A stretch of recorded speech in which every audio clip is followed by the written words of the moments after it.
So I wanted to create a video on all the different possible reasons that is keeping you from sleeping. I've done a series of videos on sleep and how important it is for everything from your memory to your metabolism to your blood sugars. Okay, so let's just go through the list. If you have cramping, which can keep you up at night, it's a simple solution: calcium and magnesium. All right, hot flashes, that could keep you up, right? Iodine in the form of sea kelp, I recommend that. Vitamin E in the form of tocotrienols, which will support the pituitary, which is the key gland to help um, prevent hot flashes. Now, you can also take calcium D-glucarate, which can help hot flashes as well. But most of the time, it's going to be vitamin E. Sometimes you have to add some iodine, and that should handle it. But we're really dealing with an imbalance of low progesterone, extremely low progesterone, and low estrogen, but the ratios are off.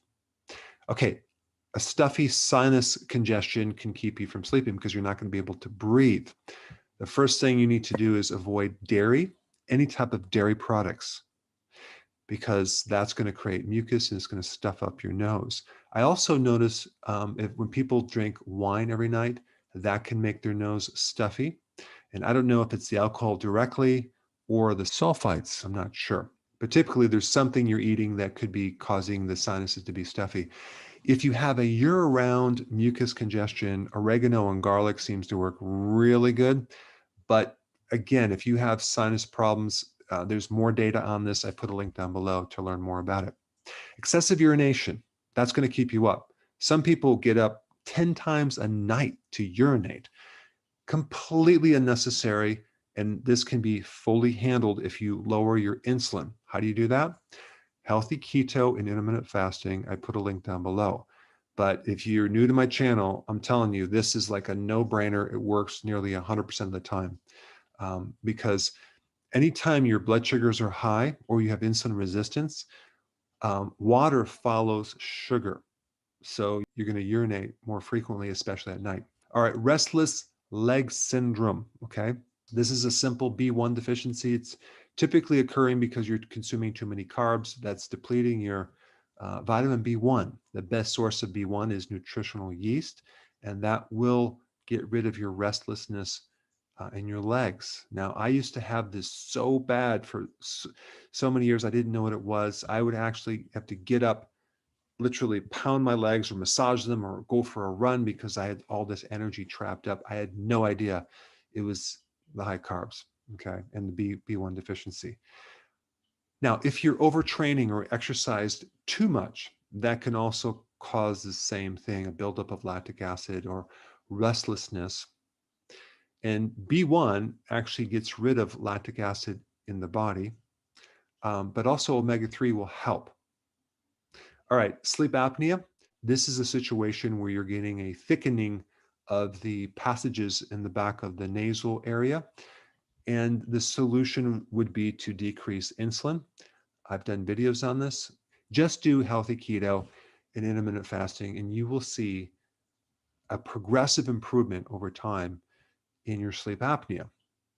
Okay, high cortisol from stress. That's going to keep you up. You want to make sure that you don't consume stimulants. So cut down on the caffeine in the coffee, the tea, the chocolate. Overdoing that will definitely keep you up. Go for long walks. Physical work is very, very therapeutic around your yard, whatever. Make sure you turn off the light and not have bright lights right before you go to bed. You want to slowly kind of get away from bright lights. EMF, or your electrical devices around your bed, which a lot of times people sleep with their cell phone right next to the bed. Not a good idea, because EMF, electromagnetic fields, can greatly increase cortisol. And there's a lot more actions to do, but high cortisol will definitely keep you up. That was my problem for many years too. There was nights I didn't even sleep 1 minute. And so I had to handle the high cortisol. And you can also do a saliva test that measures your circadian rhythms with cortisol to find out if that's your problem. They're home kits you can buy online. but it's definitely a source of a lot of sleeping problems. Okay, let's say you can't fall asleep easily. You're laying there for hours. That was me too. And your body just will not go to sleep. Your body actually goes through 4 levels of sleep, from a light sleep to a deep sleep. And they go through like a 90-minute cycle.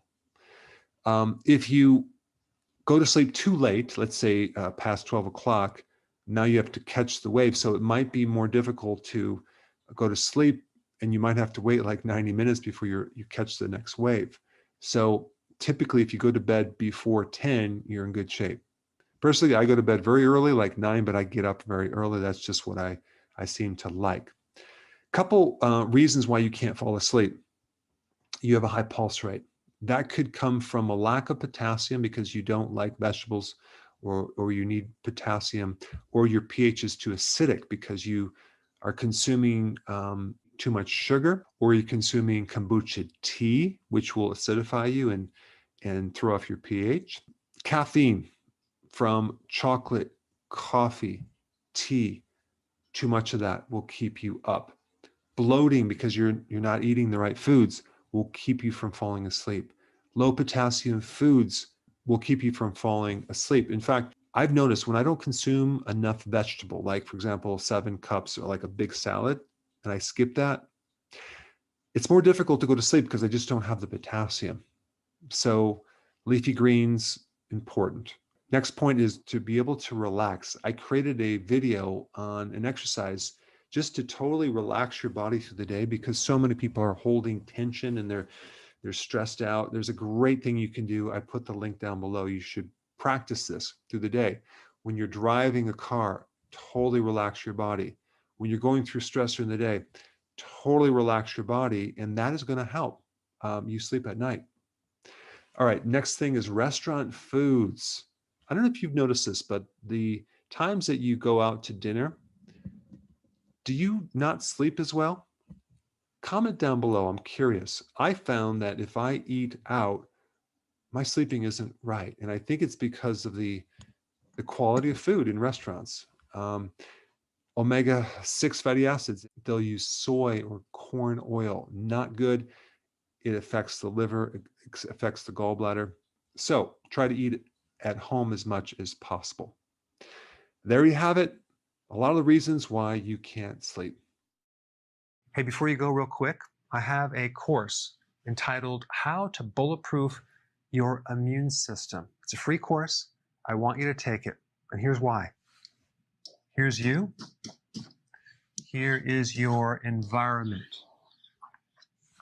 Everyone is focused on this over here, avoiding your environment. But what about here? What about strengthening your immune system? That's what's missing.